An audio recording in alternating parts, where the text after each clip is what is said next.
good evening, and welcome to tonight's program, Picture Postcards, The Happy Invention. This is Rachel Blomquist, librarian at the Putnam County Public Library District. Before we begin, just a few reminders. The library continues to host weekly movie matinee screenings at 2 branches. The last 3 for October include The Herculaneum Scrolls on Thursday, October 23rd at 4 p.m. at the Condit branch. A to Z, The First Alphabet, How Writing Changed the World on Tuesday, October 28th at 1 p.m. at the Granville branch, and The Poisoner's Handbook on Thursday, October 30th at 4 p.m. at the Condit branch.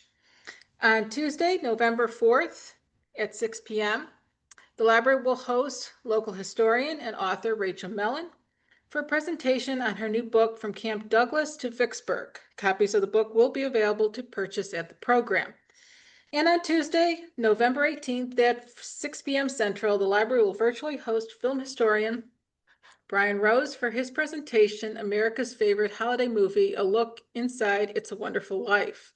The program will examine the fascinating story of the film, looking at the challenges of how it was made, the surprising dark portrait of small town life, and how it became the ultimate portrayal of holiday goodwill and cheer. All library programming is free and open to the public. It is also shareable, so please feel free to share the information with others. And now let's welcome Catherine Hamilton Smith. Catherine? Hi, everyone. Can you hear me, Rachel? Yes. Okay, great. I'm going to go ahead and share my screen. Okay, can you see that, Rachel? Everyone can see? Yes, I can. Excellent. Go back to the first slide. Well, thank you very much, Rachel, and thank you, Putnam County, for inviting me to come and speak. I am speaking this evening on behalf or through the auspices of the Illinois Humanities Council Rhodes Scholar Program. What you're looking at is a group picture of all the different Rhodes Scholars. There are 25 of us that present different subjects around at public settings like libraries, museums, historical societies, and other public settings throughout the state of Illinois. Each one of these folks you're looking at has some sort of special interest or talent or expertise that has to do with the history of Illinois. That's the connecting factor of all the Rhodes Scholars. In other words, you couldn't have someone who was very knowledgeable about the history of the English monarchy or something like that. It would have to have something specifically to do with the history of the state of Illinois. You can see me down at in the lower left-hand corner of your screen on the bottom row there.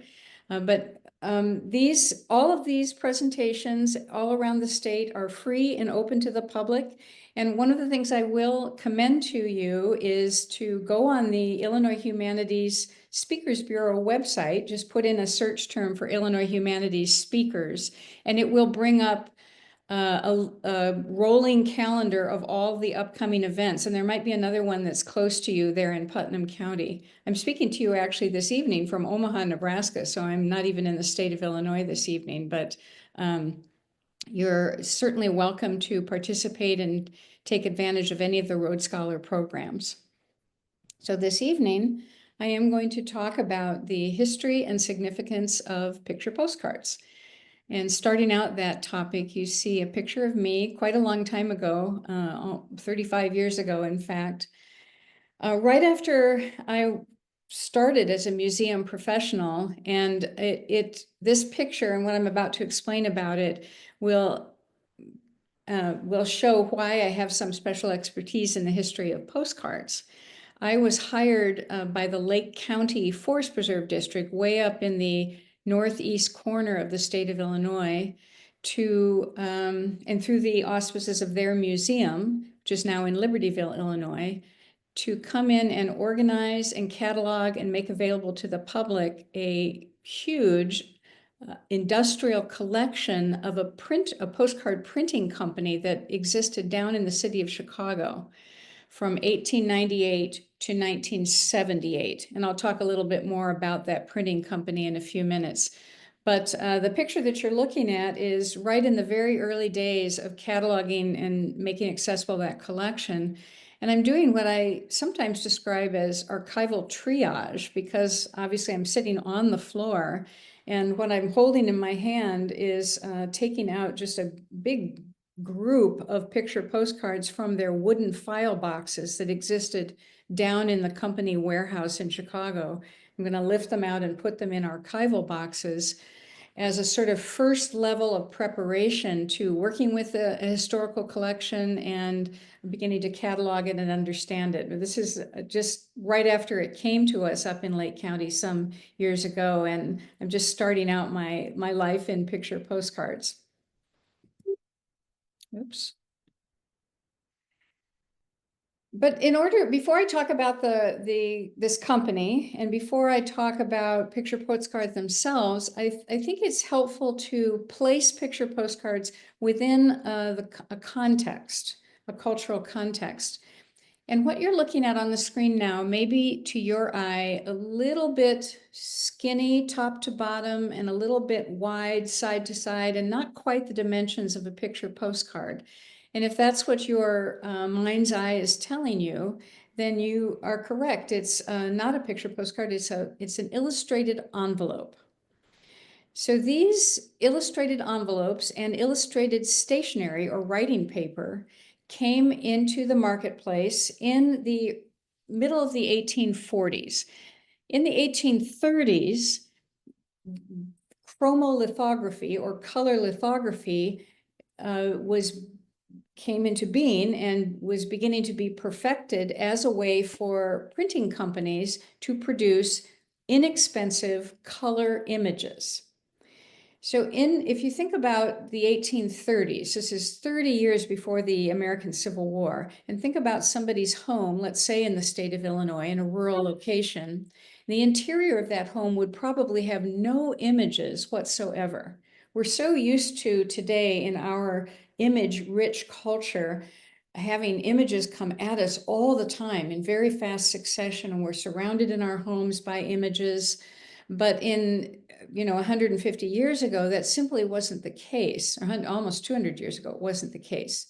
In a common person's home, you might have a family Bible, and it might have a plate in the front that was decorative in some way, or maybe had a marriage certificate or a biblical picture. You might have a sampler, which of course isn't a printed image, but a stitched image, and that could be hanging on the wall. But by and large, there wasn't this rich surrounding of people with images. So when color lithography was invented and then perfected over the middle years of the 19th century, for the very first time, average people suddenly had in their milieu, in their life, images of places in books, and also framed images they could have on their wall. And the development of chromolithography led printers to almost flood the market with different ways to use this new, relatively inexpensive way of producing images. One of the first of them that was pretty inexpensive to purchase was decorated envelopes. The one you're looking at is an American example, which you can see is the beautiful Capitol building in Washington, D.C. And then this one is not an envelope, but a piece of decorated stationery or writing paper. This is an English example from 1861. And in the message, the writer is actually referring to this decorated piece of stationery. And she writes, "My dear George, I've been wanting to write to you for a long time. I've waited until I could get a sheet of paper with a pretty picture on it." So she's actually referring to this idea of a way to communicate a message to someone at a distance from yourself that has a picture of usually a vacation scene or a scene of some significance, like this first example of the nation's capital and the US Capitol building. This is one other example, an early example of an illustrated envelope that wasn't used for private correspondence, but was actually used as a form of advertising. So this is an early chromolithography decorated envelope. So you can see that on the right-hand side of your screen, there is a place for the stamp and a place for the address. but it's advertising a product. So they weren't just used for personal correspondence, but they were also used for business correspondence or sort of direct mail advertising. By the end of the 1860s, so if you remember two images ago, this one is 1861, decorated writing stationery. And then in 1869, in Austria, is developed and available through the post office, something called, and you can easily translate it, correspondence cart or correspondence card. So this, for the first time, is a stiff piece of card that did not require an envelope. They were first issued by the post office in Austria, and then quickly following that, in 1869, 1870, and some of the other German-speaking countries of Western Europe. And then pretty quickly after that, post offices around the world, including those in the United States, produced these that were pre-printed with the appropriate amount of postage on them. So the one that you're looking at on the screen, that's not a stamp that was stuck on with adhesive, but rather it's pre-printed on that card. And there's lines pre-printed on the card for the address. The reverse side, the non-stamped side of these cards, was blank.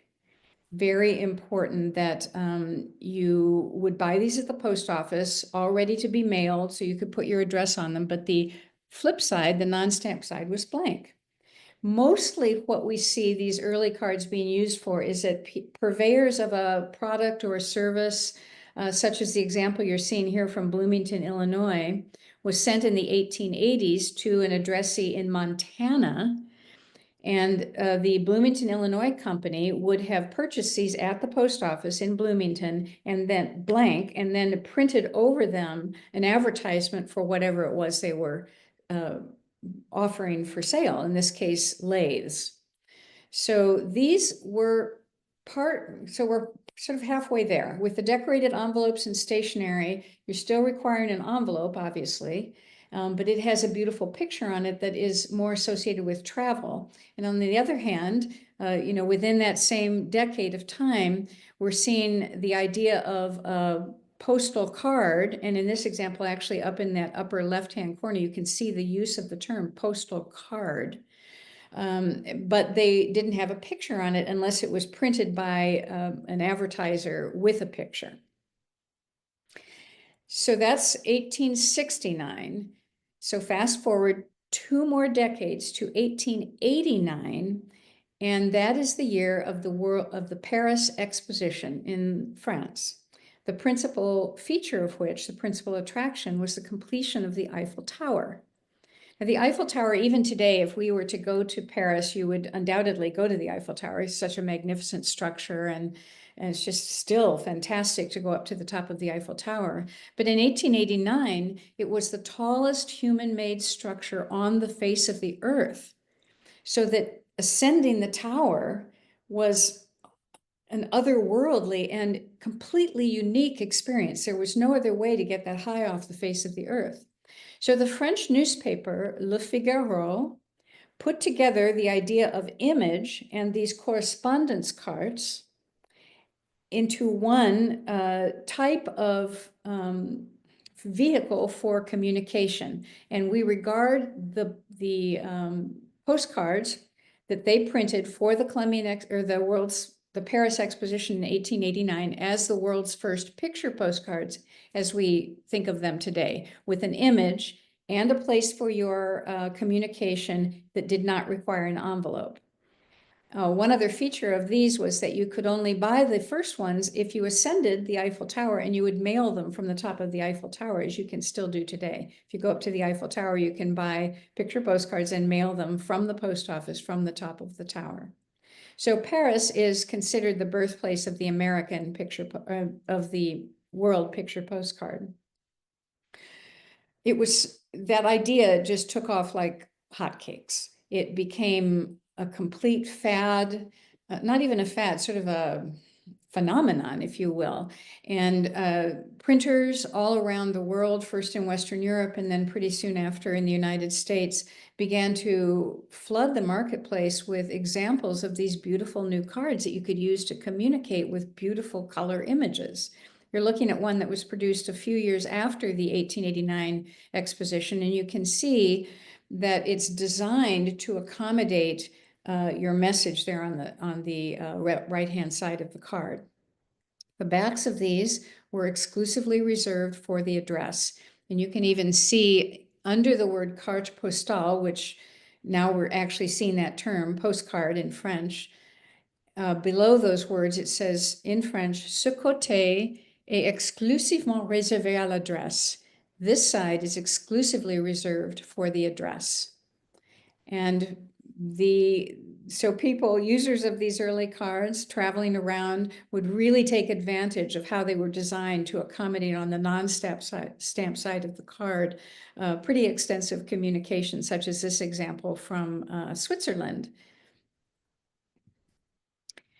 So that was 1889, and just a few years later, 1893, in Chicago, in the state of Illinois, was the World's Columbian Exposition, another great World's Fair. Taking a page from that Paris notebook, entrepreneur Charles W. Goldsmith asked the post office for special dispensation, so to speak, to produce a similar type of postcard, this new idea of a postcard for the World's Columbian Exposition in Chicago. He got that permission and produced 12 designs. All of them look somewhat like this one, which is one of the 12, and this is the administration building. But all of them have a similar coloration. They definitely are in a series, and you can see that they're even more beautifully designed than that first French one. Let's go back to that one, where the image is small and a little bit less consequential than the Columbian Exposition cards. Are really beautiful cards. This became an immediate phenomenon, the idea of color picture postcards that you could use to send personal communications that were also relatively inexpensive to buy. So as Paris is considered the birthplace of picture postcards in the world, Chicago and the state of Illinois is considered the birthplace of the American picture postcard. So that kind of sets the context of how they emerged from some of these dovetailed technologies and ways of behaving and experiences such as the two World's Fairs that generated a new product into the marketplace. I'm going to talk for just a minute about the company in the city of Chicago that became eventually the world's largest printer of view and advertising postcards, and that was the Kurt Teich Company. You're looking at a picture of the young Kurt Teich. He's from Lobenstein in Germany. This is on the left-hand side of your screen, a picture of a map of modern Germany, so you can place it within modern Germany. And on the right-hand side of the screen, a picture postcard of what Lobenstein looked like at the time when the young Kurt Teich came to Chicago, which was in 1898. So Kurt Teich's father came to Chicago in 1893 for the World's Columbian Exposition. He spent some time in the city, as did hundreds of thousands of other visitors to the city to take in the fair. And while he was there, he just observed that there was a lot of bustling growth in the city of Chicago, and he went back to Germany to suggest that his three sons, Kurt was the youngest of them, go to the United States, emigrate to the United States, and seek their fortunes there. He said that not only in the United States, but in Chicago in particular, there was a lot of innovation and there was a success to be had. So all three of them went, and they all became eventually American citizens and stayed. Kurt Teich, this young man, founded a printing company. Originally, and you're looking at the third of the three buildings in Chicago in which over the years from 1898 to 1978, the company inhabited. This one is at Irving Park in Ravenswood on the north side of Chicago. So the view, for those of you who are familiar with Chicago, is taken as if you're standing in the middle of Irving Park Road. And the cross street there on the right-hand side is Ravenswood. The company was started small as what's referred to as a jobber printer, which just means that he accepted any printing job that would come through the door. They printed a German language newspaper for a short time. They printed brochures, flyers. leaflets, beer coasters, almost anything that a client would want printed, they took on. But pretty quickly, by about 1902 or 1903, Kurt Teich saw the writing on the wall of the phenomenon that had became postcards, and he decided to specialize in postcards. The view you're looking at on the screen is, you can even see in the lower right-hand corner of your screen in handwriting there, it says Kurt Teich and Company First Offset Press, 1910. So this is a Heidelberg press. The man that you see in the view itself is not Kurt Teich. He is a pressman, then as now a very responsible, important position within a printing company. And loaded on the back of the press, you see huge sheets of paper. That is how postcards were printed. They weren't printed as 3.5 by 5.5 cards, as you might do on a letterpress, but rather printed on lithographically on these giant sheets of paper, and on both sides, however much color was required by the job. And then once the postcards were printed, to use the term many up on these large sheets of paper, then they were cut to that familiar 3.5 by 5.5 size. So this is the first offset press. But by the late 1920s or early 1930s, the company had 32 of these giant Heidelberg presses. And you see in this view only one side of one floor in that industrial building in Chicago. And the men in handling these big presses, you can see the size of the presses. They were about 7 or 8 feet tall and about as longer than that, actually about 10 feet long from back to front. And if you can count with me back, looking all the way back into the distance of this view, you can see 1, 2, 3, 4, 5, 6, 7, 8 of these Heidelberg presses. So by the early 1920s, the Kurt Teich Company had the capacity in that Chicago plant to print over 2 million postcards an hour in Chicago.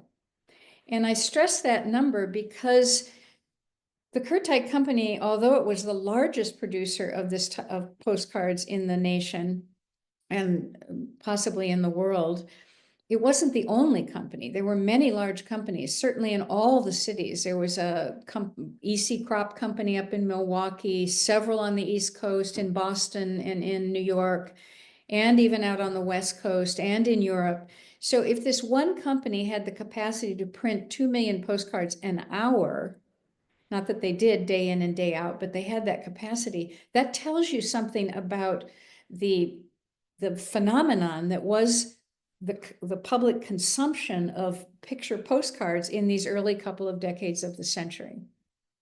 I have one other picture of the inside of the plant that's of interest, and this is in the art department.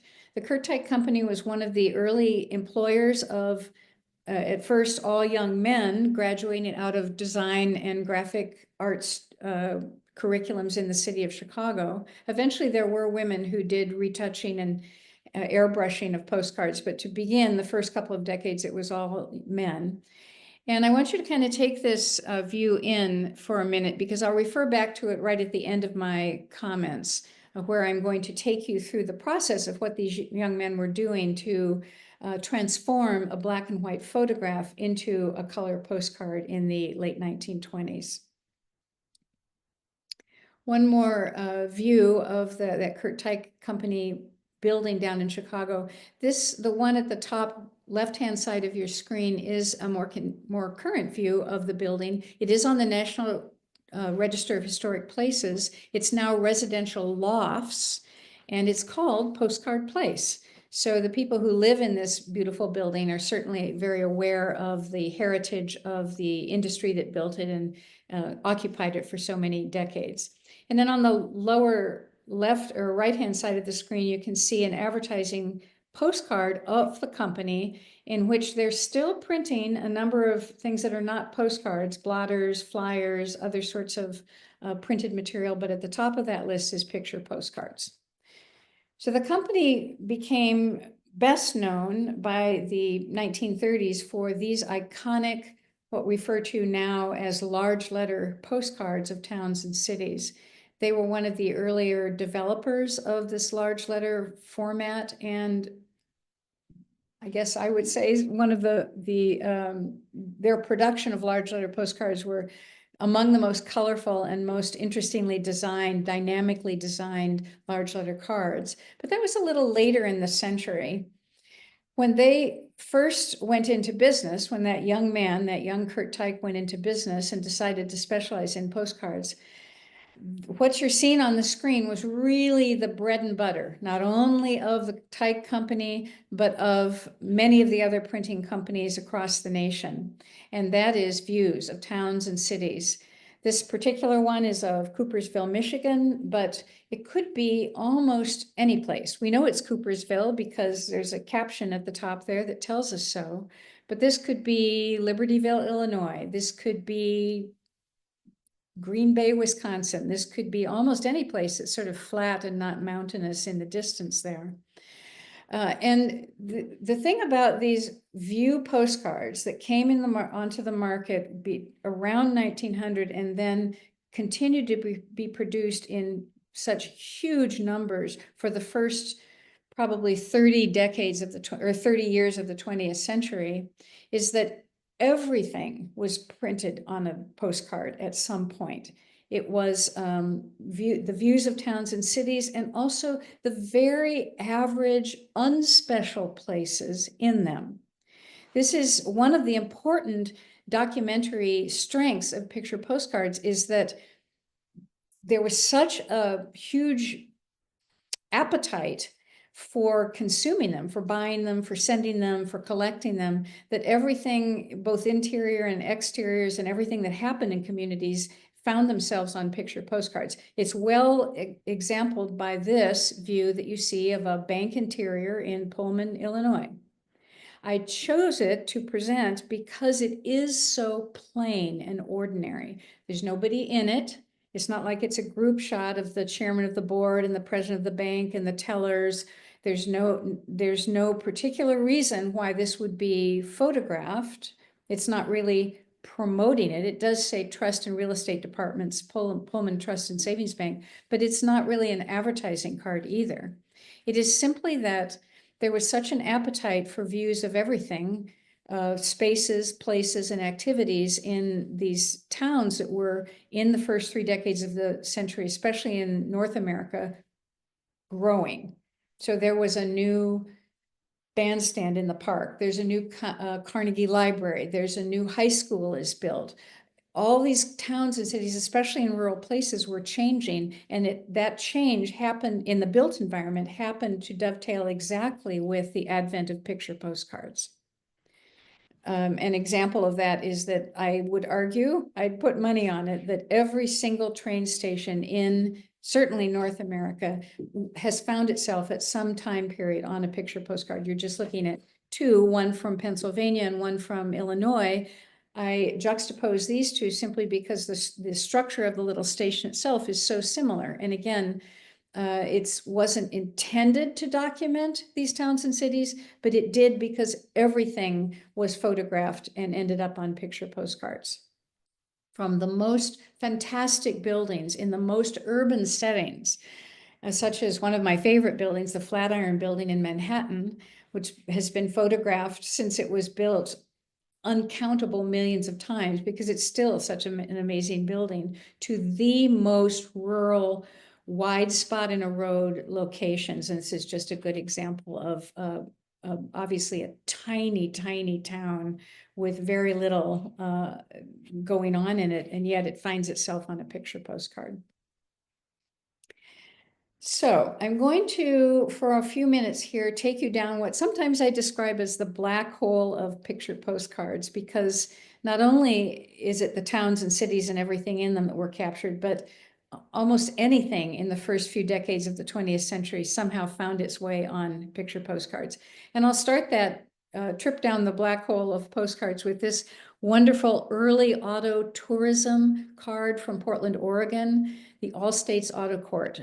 This was published at a time when the middle class, if you will, in the United States was growing a little bit. People had a car for the first time. They were able to get off of the train lines and go with free will wherever it was they wanted to go if the road took them there. They might have had a little bit of expendable cash and maybe some time off of work to do that. And yet, in the early days of auto tourism, which of course is right in the sweet spot of the golden age of picture postcards, you can see from this that it's still a bit home away from home, not just the structure itself, which looks like a little tiny house, almost like a playhouse with a window box and a potbelly stove and a quilt on the bed, but also the colors themselves give you a sense of quiet, a sort of a homely sense that you don't see later on in the century. And here's a good example, just not too many years after the one I just showed you. This of the Cool Motor gas station in Shreveport, Louisiana was printed in 1939. So it's a roadside, it's an image of roadside, Americans on the road for sure, but completely different in tone, in even how it's presented to the postcard buying public, because you got to know that the sky didn't actually look like that and the road didn't actually look like that, but it all has a sort of a speed and a neon movement to it that's very, very different from just about a decade and a half prior to that.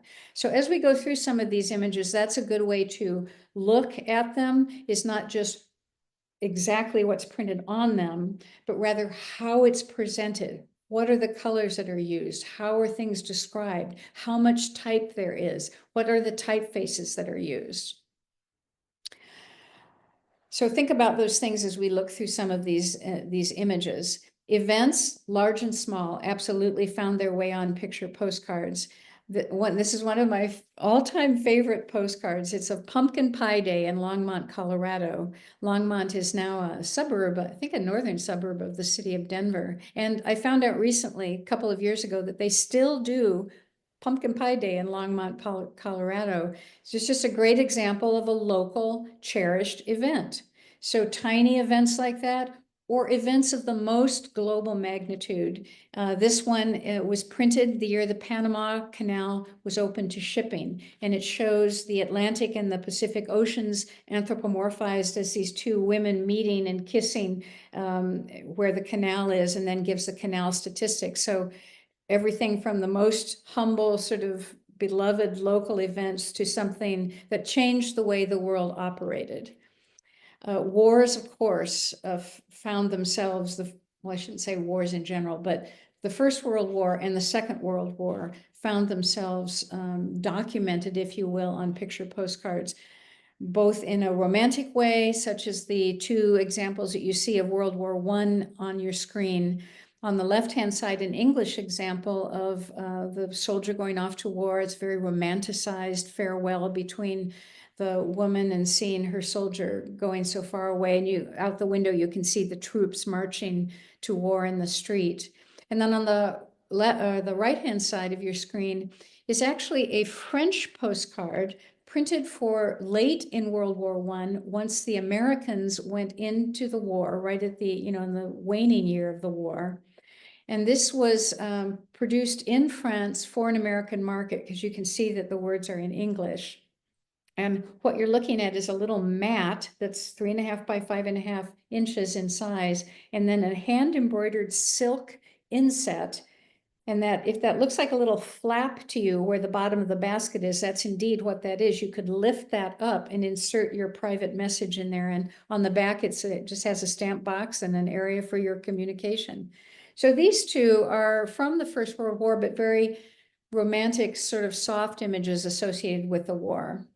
But I don't want to leave you with the idea that it's only only good things that happen on postcards, because one of the other powers of documentary evidence that picture postcards have for us today is that whatever the event was, good or bad, it was captured in some measure on picture postcards. And I'm showing you two other examples from the First World War of the destruction after German bombardment on the left-hand side of the screen, and then an even more gruesome and sort of frightening or chilling postcard image on the right-hand side that actually shows bodies in the street after a bombardment in the city of Lille in France. World War I morphs into World War II, only unfortunately a short number of years later. And just like the All States Auto Court and the Cool Motor gas station, there's a great difference in the coloration and the presentation of these World War I images.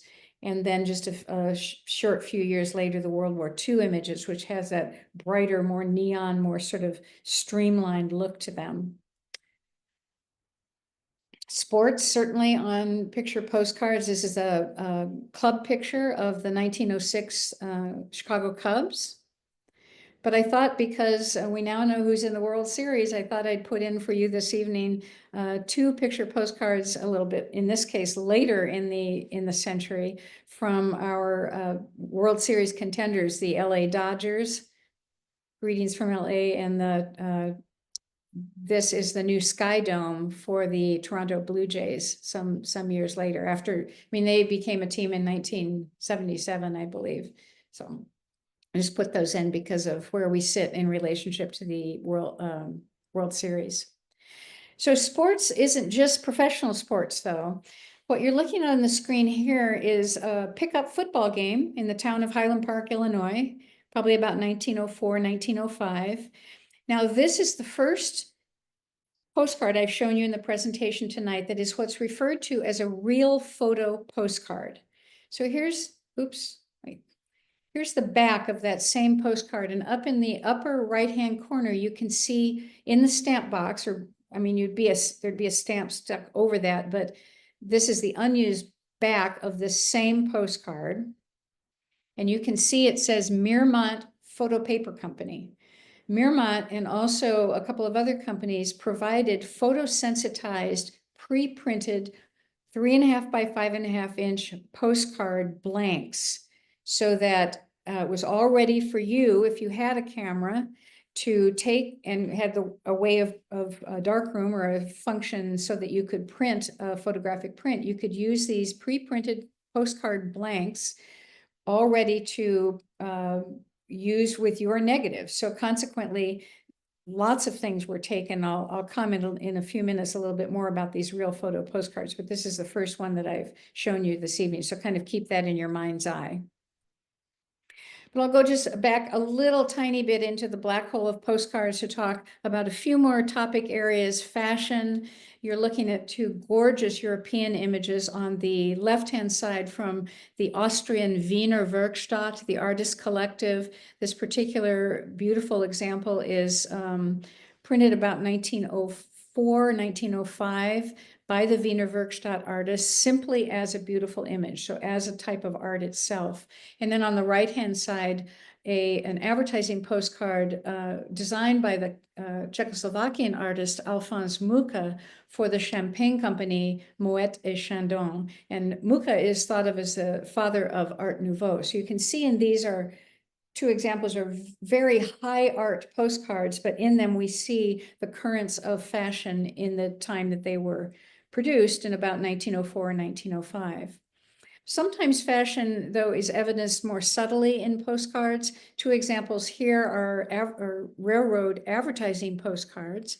So they're just encouraging you to use whatever the train line is for the two cards. But in these images, we see not only fashion per se, but how people comported themselves, what they ate, what the service was like, what the colors were like, how the interiors of these trains were appointed for travel in these early years. There's so much to be learned from these images.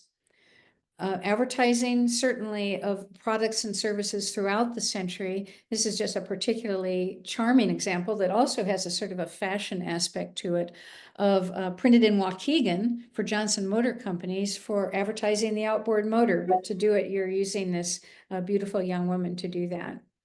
And even a little bit later in the century, from the probably middle 1950s, this is one of my another one of my favorite cards. I think because I'm a baby boomer myself, that not that I went to casinos when I was a young girl, but something about that turquoise color with the poodle pink lettering is very mid-century modern, is how we would term it today. And then even a little bit later in the century, in the 1970s. So remember, this company was in business until 1978. Is this one, an advertising card, but it's not just the hairstyles that look early 1970s. It's those lockets that were very popular in the 1969, 70, 71, and the typeface in the lower left-hand corner of this postcard. That typeface was copyrighted in 1971. And then finally, the color. We have not seen this purple color before. In the late 60s and early 70s, the color of all advertising began to morph into pinks and purples and acid greens and other colors that we associate a little bit more with flower power, and then sort of a 1970s version of flower power. So that we'll stop with the black hole of postcards for a minute to go back to these real photo postcards, because they are so fascinating. Again, you could print anything, capture any event that happened in a community quickly if you had a camera. So in the early couple of decades of the century, some people did have cameras. There were certainly some itinerant photographers and some professional photographers who had studios in larger towns, but they taking a photograph of an event, such as what you're looking at here, of a collapse of a bridge in rural Pennsylvania, or all kinds of events. I'll go through a couple of other examples. This is a funnel cloud that destroyed part of Omaha, Nebraska in 1913. This is a little bit closer to home in Illinois. This is in Murfreesboro, Illinois. 2 cards from a set of 10 cards that show the destruction of much of Murfreesboro built environment, the high school, the church. So these are from a series of cards that show that destruction. There's a building that's on fire in Galesburg, Illinois. This is a ship that's run aground off the Humboldt Bar in California. A very active scene, in fact, because you see the people standing sort of helplessly on the shore. And if you look on the edge of the ship itself, it's an excursion vessel, and there are people standing on the top railing of the ship, just frantically wondering what's going to happen. This one little lifeboat is going out to them. So this is just very much in the moment, capturing what's going on. This is the destruction of liquor during Prohibition at the Montgomery County Courthouse in Independence, Kansas. And a quick aside about this particular image is it's the first one I've shown you where the view is not looking straight at something, so out to the horizon, but rather looking down on activity. So you can tell that the person who captured this photograph was up in the courthouse itself, looking down from at least the second and possibly the third floor at the activity below. So events such as, distressing and emergency events like I've just shown you, but also really nice things that happen in communities, parades, carnivals, fairs, if the circus came to town. This is the one you're seeing now is the horse market in Naperville, Illinois in about 1902. And this is the paving of the road in Homer, Illinois. So it wasn't just events like something that was momentous and happened once in a while in a community, but really everyday activity and everyday events were captured in great detail on these real photo postcards. One of the things about them is that detail. So here you're not looking at a rural place, you're looking at like Homer, Illinois, you're looking at San Francisco's Chinatown. So quite a tourist attraction, still a tourist attraction.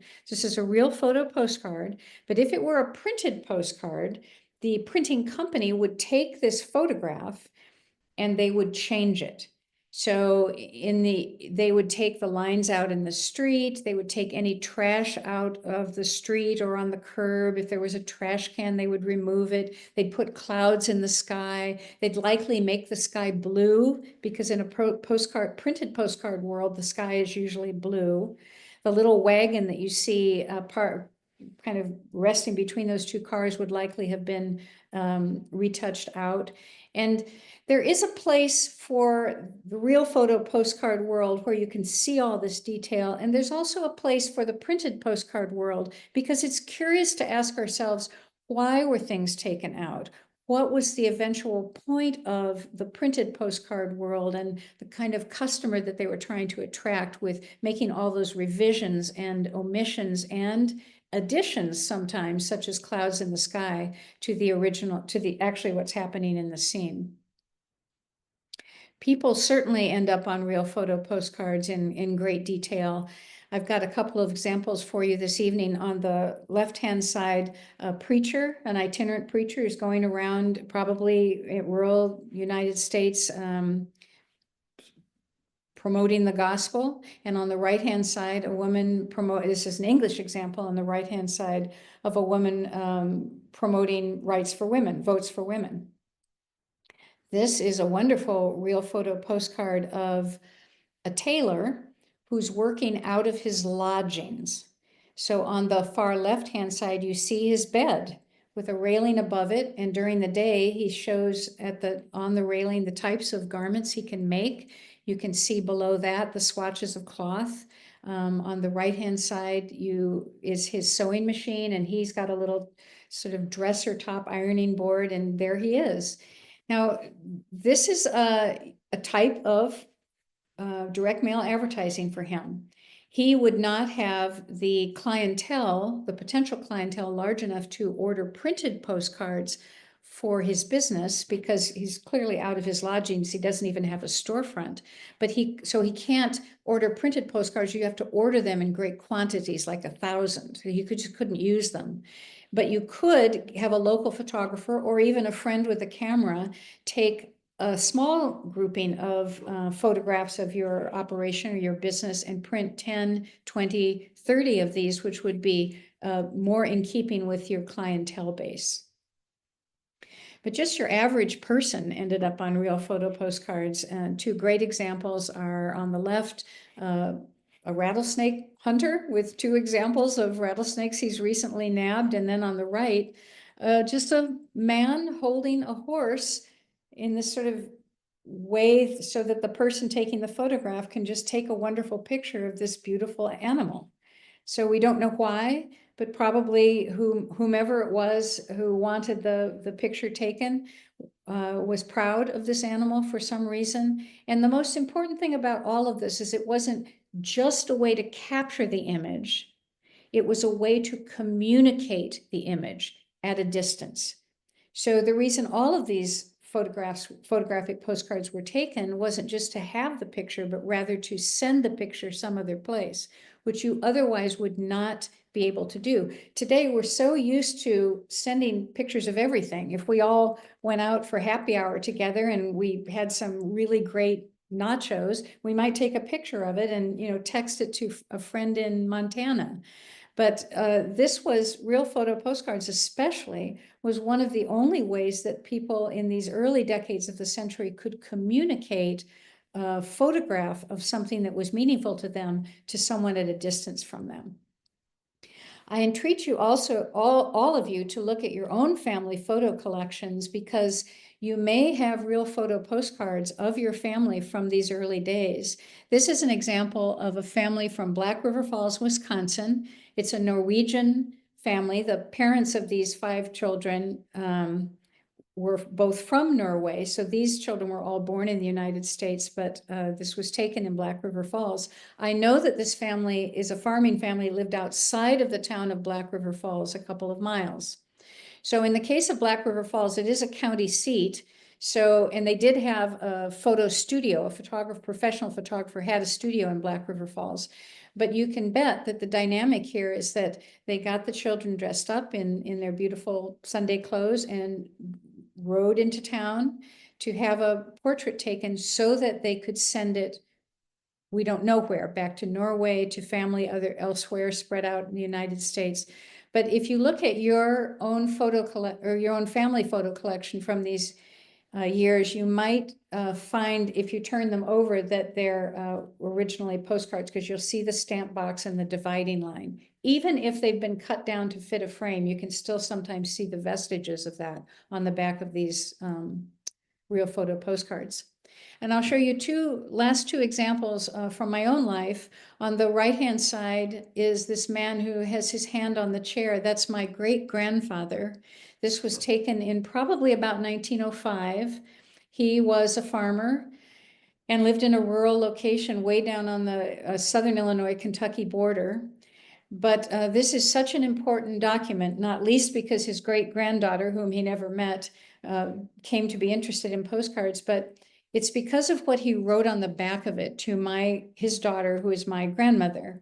He wrote these words, "A photographer came to town." And that is direct, in real-time evidence of not a photo studio in town, but rather a whole profession, if you will, of itinerant photographers who would go around to especially rural parts of the United States and come into communities one after another, spend a few days or a week in a community, put the word out that he was in town for a day or a couple of days or a week, and the rural families would come into town and have their portraits taken. And this is especially typical of the smallest rural locations because that would not have had a professional photographer. And also these families in like 1905 in rural locations didn't have cameras either, by and large. So not only does he say a photographer came to town, he says that he ordered 10 of these. So there also is more evidence of how much someone in his position would have ordered of these real photo portrait postcards. And then he proceeded to list the 10 people, one of whom was my grandmother, to whom he was going to send the cards.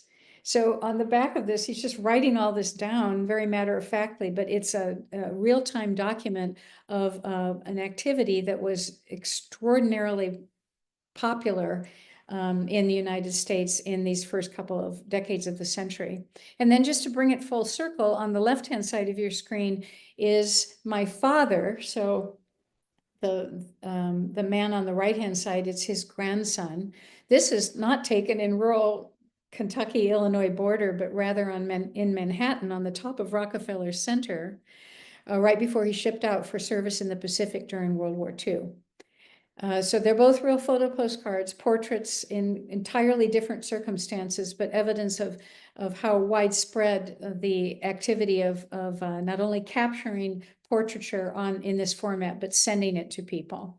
And then finally, I thought I'd wrap up my brief look at real photo postcards with this one, which is one not in the archives collection that I curated, but one that I bought at a thrift shop some years ago. It's a real photo postcard of someone's prized vegetables that they've just dug out of the ground and lined up and took a picture of. And again, the taking a picture on a picture postcard, the intent is to communicate, not just to have it for yourself. So I just find this to be quite a remarkable example of the use of real photo postcards. Okay. So we're going to go back to Paris, where we started, and I'm just taking you back to Paris with this charming postcard of a puppet show on the Champs-Élysées, just because it's so charming and transports us back to the city of Paris to make a point about the use of postcards and how little it has changed since that first one in 1889. The back of this card, it reads a postmark of 1907, and she writes, "Dearest Pearl, yesterday it was a clear day in Paris and we had quite a good time in the afternoon. We went to the very top of the Eiffel Tower." And then 102 years later is this one, written in August of 1999. "I am writing to you from the clouds. We are at the top of the Eiffel Tower looking at beautiful Paris as she spreads out below us." And it's important to think about how unchanged that dynamic is. The very first ones, the first Le Figaro examples of the first people who ascended the Eiffel Tower and looked out from this completely unique vantage point and sent a postcard of it, to then some decades after that, and then 100 years later. And I myself have been to the top of the Eiffel Tower, and you can bet I and hundreds of thousands of others like me did the very same thing and sent it from the top of the Eiffel Tower, indicating that while we don't send postcards as much as we did in the early parts of the century. Still, the dynamic of being in a special place, thinking about someone at a distance from you, choosing an image, and then writing some communication that's sending it to them has just not changed, making it one of the most enduring forms of visual communication in the 20th and now the 21st century. We're just dipping our toe back into the black hole of postcards with a few more really interesting examples of the breadth of what's captured on them. The one on the left-hand side was printed the year the Beatles played the Ed Sullivan Show. And then almost 30 years later, so it was what, 1964, and 30 years later, 1994, the one on the right-hand side was a picture postcard promotional piece for the Rolling Stones album Voodoo Lounge, printed in 1994. Stars of stage and screen, recording artists, later television artists, singers, composers, symphonies, movie stars, radio stars, everybody who was any kind of foot into public prominence was captured on picture postcards, including people you don't exactly think of as celebrities, but yet they're sort of cultural people of note, such as Queen Elizabeth. And this is just a lovely example that was sent in June of 1953, which was the month and year of her coronation when she ascended to the throne. Politics on postcards, absolutely, still, and I'll show a very recent example here in a minute. This is an English example that is encouraging a conservative vote. So they're saying don't let the Labor Party ruin it. On this side of the pond, this is a postcard of Eisenhower and his family. A little bit later, Richard and Pat Nixon and their two daughters. On the other side of the aisle, and a little bit closer to home, if you will, a son of Illinois, Adlai Stevenson. And this, which is favorite, isn't exactly the right term for this image because it's so sort of graphic and in your face, but it's such an effective visual postcard. Again, encouraging, it's a conservative, English Conservative Party example, graphically showing in their view the dangers of the Labor Party by making the long-serving Prime Minister of England, Tony Blair, into this sort of evil person behind the scenes. And then this, which was printed about 3 years ago, shortly after the invasion, the Russian invasion of Ukraine, for the American market. So it's a very recent example that's not by any means this sort of graphic, in-your-face, pointed political message, but it's political nonetheless in that it's trying to bring someone's attention to something, and in this case, just promoting the idea of the citizens in the country of Ukraine, showing the countries of the flags and the flowers. Postcards, when they first came out, were collected like a frenzy. Everyone had postcard albums. Maybe some of you who are here this evening have them in your families, still remaining from 150 years ago. They were brought out as a form of parlor entertainment before, certainly before television, but also before radio. If someone came over for a glass of lemonade on a summer evening, you might bring out your postcard album to show them. And it wasn't just that you yourself would have collected these, but they might have been, you might be trading them with other people to sort of amass postcards, not just of where you had been, but just to form a collection of them. It was so popular that in some of the large cities, there were postcard exchanges, such as this one in Birmingham, Alabama, where you can see it's a very social event. You could have a refreshment, you could buy postcards, you could trade postcards, you could sell postcards. You could send them, certainly. And even if you weren't in a big city that had one of these social locations, they really were everywhere. This is the interior. It's a real photo postcard of the interior of a stationery store in near South Bend, Indiana. And you see on the left-hand side of the screen how prominent racks and racks of postcards are because they were just so popular to buy. As evidenced by this message sent from Stockton, Illinois in 1907, and the writer is saying, Dear Cora, hello Cora, I received your postal yesterday. I was glad to get it. I have postals from 15 different states. So you can see that this person is trading them back and forth, almost like a pen pal, but a little bit more aggressively. And they're just trying to accumulate as many states in this case, or as many train stations or whatever it was that the person was trying to collect. But postcard collecting now has changed quite a bit. Back in 1900, 1905, 1910, really up to the First World War, people were trying to just amass these huge collections of almost anything. They just wanted masses of this new phenomenon of postcards. Now people collect much more systematically. The collection that I worked on, eventually we expanded from the Kirk-Tyke Company archives to accumulate topical collections that private people put together. I've shown you two examples of what we accepted into the larger collection to add to the Kirk-Tyke industrial collection. And one example is this. It's a man, his name is Rich Juvenal, passed away a couple of years ago, but he spent years and years trying to collect all the amusement park postcards that he could find. Two examples from his collection are the beautiful White City in Chicago on the left, and of course, Disneyland on the right. And one other example of a more contemporary topical collection is another gentleman who spent years and years trying to collect all of the postcards from Route 66. If you can imagine the endless number of postcards that were printed for Route 66. I'll show you a couple of examples from his collection because they're so fabulous.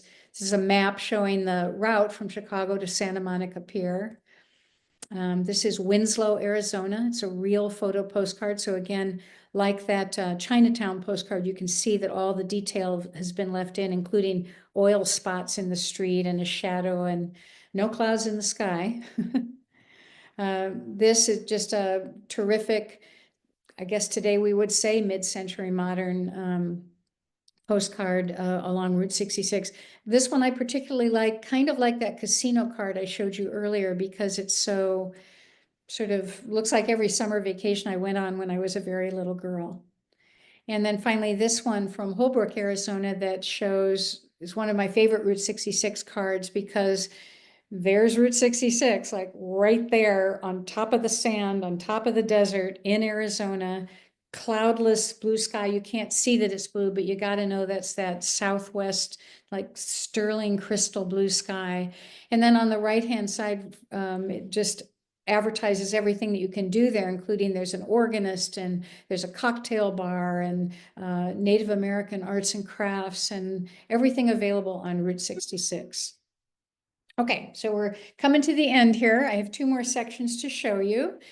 I'll go through them fairly quickly, but remember at the very beginning of my comments, I wanted you to really soak in that image of the art department in the Kirk-Tyke Company. Well, I'm going to show you what those young men were doing, starting with this 1951 postcard of Kirk's Better Foods in Sioux Falls, South Dakota. And it looks like a pretty nice place, kind of an average place. So this is the finished postcard you're looking at. Here is the black and white photograph that Kirk, or whoever owned Kirk's Better Foods, would have sent to the company in Chicago to make it into this postcard. So you can obviously see the differences. For one thing, the cropping of the image. In the actual photograph, there is no wallpaper on the wall.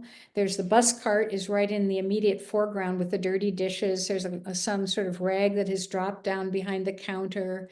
And so when whoever the client was would send the photograph to Chicago, on the back of it, they would list all the ways in which any detail needed to be changed, or the colors, because the printers in Chicago needed to transform the black and white image into a color postcard without knowing the colors.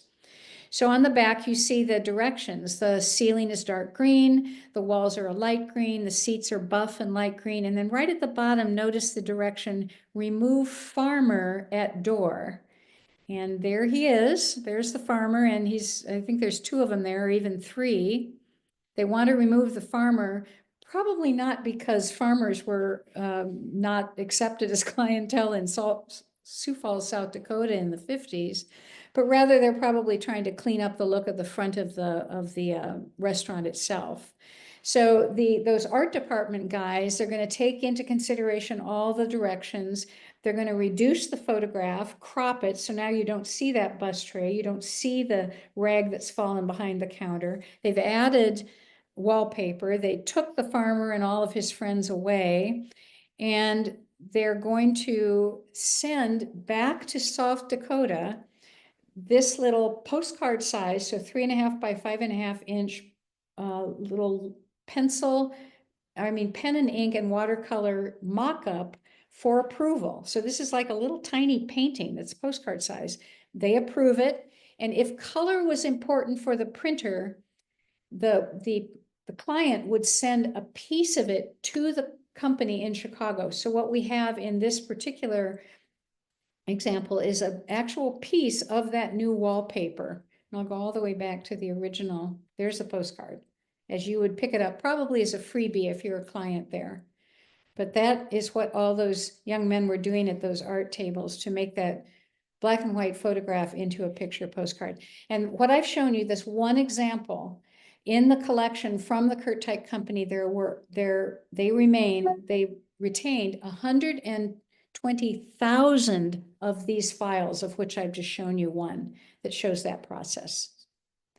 Okay, so right at the end here, I'm just going to take you to Putnam County, because I don't know who's with us in attendance tonight, but most of you are from Putnam County. I'll show you some examples from your own town. I'll go through these pretty quickly because I don't have too much to say. I don't have anything really to say about them. I've been in Putnam County, and it's such a beautiful county near Starved Rock State Park. But I'll go through these quickly just to show you the coverage of one county and nearby county of in central Illinois. So this is Granville, Hopkins Street there in Granville, the Hopkins Township High School in Granville, the post office, wonderful real photo postcard. Now I will comment a little bit, since here we've got that dog in there. If this were a printed postcard, you could bet that dog would be taken out, as well as the carriage that's attached to the phone pole there on the left. So this is just a few from Granville. McNabb is another county near in Putnam there. This is what's referred to as a stock card.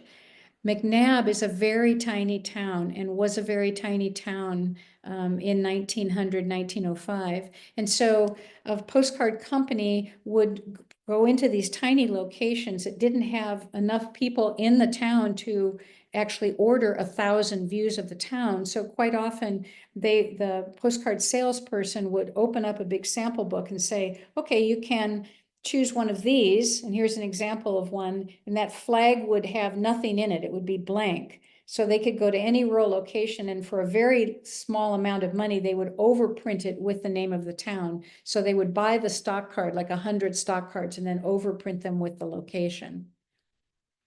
I couldn't find very many McNabb, but I found some that were sent from McNabb or to McNabb. This is an example of that. You can see was sent in 1950 to McNabb. And this one too, this one's from someone went on one of the excursion boats on the Chicago River and sent a postcard back from their experience to McNabb. For those of you who are with us this evening, are not from the area, it is very near Starved Rock State Park. So here's a wonderful large letter postcard of Starved Rock. And the interior of the beautiful Starved Rock State Park, which looks exactly like that. I was there a couple of weeks ago, and it really just looks exactly like that. It's beautiful interior. Oglesby, the Illinois Central Depot in Oglesby, Illinois. Oglesby, pardon me. Putnam, Illinois. Wonderful real photo postcard. This one is Hennepin, Illinois. It's the ferry going across the river, another real photo postcard. Magnolia, Illinois, just a street scene in Magnolia. Depew, Illinois. Someone has written above that main building there that it's the bank. the general store there on the right-hand side. I think that's the same building, yeah. So this is the Depew State Bank, taken from, also a real photo postcard taken from a slightly more forefront angle. And then a little bit later in the century, this is probably from the early 1950s, the First Congregational Church. And the town hall being built. A wonderful real photo postcard of the construction of the town hall, about 1904. And then this is another from Peru, Illinois, so nearby. This is also would have been purchased as a stock card, again, blank. So it would be that beautiful decorative floral sort of frame. And then you'd buy a number of those, like 100 of them maybe, and have it overprinted, or in fact, sometimes hand lettered with the locations. And you find these almost always of very tiny towns so tiny that they simply didn't have the customer base to buy 1,000 or 2,000 views of the town, but still you could get a postcard from the town. So right at the end, I just have a couple of concluding comments. I didn't talk about so many types of postcards, such as postcards like you're seeing on your screen that were just produced for the sheer beauty of it. Postcards of holidays, of which there are uncountable millions produced, not just of Christmas and Halloween, such as these two examples, but every holiday in between, from St. Patrick's Day to Easter. I didn't talk about those.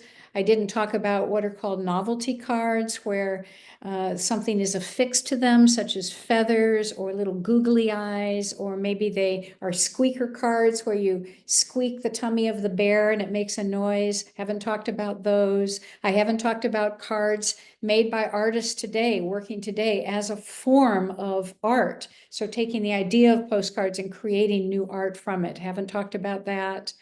But what I hope I have talked about for you is, and impressed you, is the universal nature of postcards and how they so saturated culture, especially in the early decades of the century, but still today in terms of how we use them.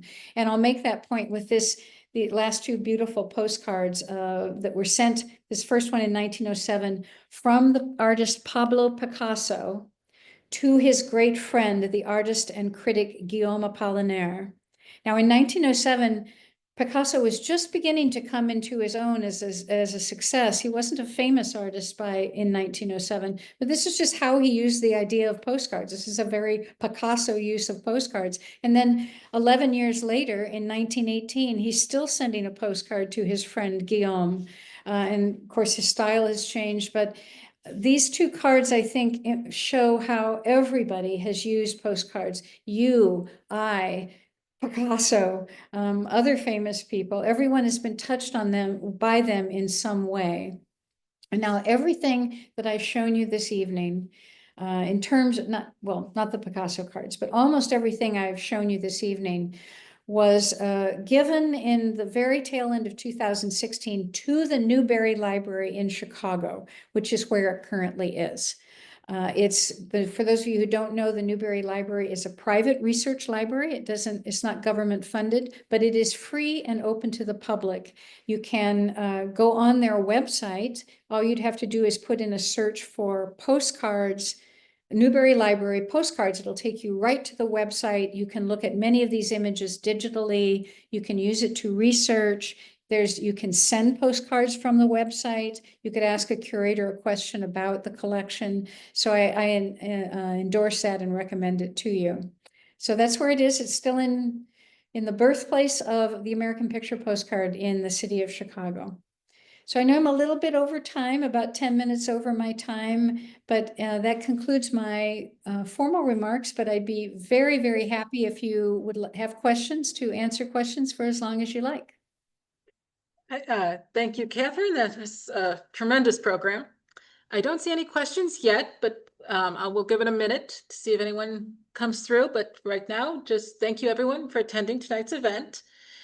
We ask that you complete the pop-up survey that will appear when the Zoom ends. We always appreciate your feedback. The program was recorded and will be archived for a short time. We will be sending out the link tomorrow with more information about upcoming programs. And I will turn it back over to Catherine for closing comments. I guess I'd just say I know that was a lot of content, but I hope you enjoyed the images and learned a little bit of something about picture postcards and the power that the powerful documentary evidence that they have give to us today in terms of especially the early part of the 20th century. If you do have any follow-up questions, if you don't think of them now, you could certainly communicate with the public library there. Rachel has my email. And in fact, my email is on the Illinois Humanities Speakers Bureau website. So if you had a question, you could either send it through Rachel. She could get it to me. I'd be happy to respond. Or likewise, if you wanted to go to Illinois Humanities, my email is there too. So if you think later of a question or anything you'd like to ask, please don't hesitate to do that. And thank you so much. Okay, I don't see any questions. And again, thank you everyone for joining us tonight, and good night. Thank you. Bye, everyone.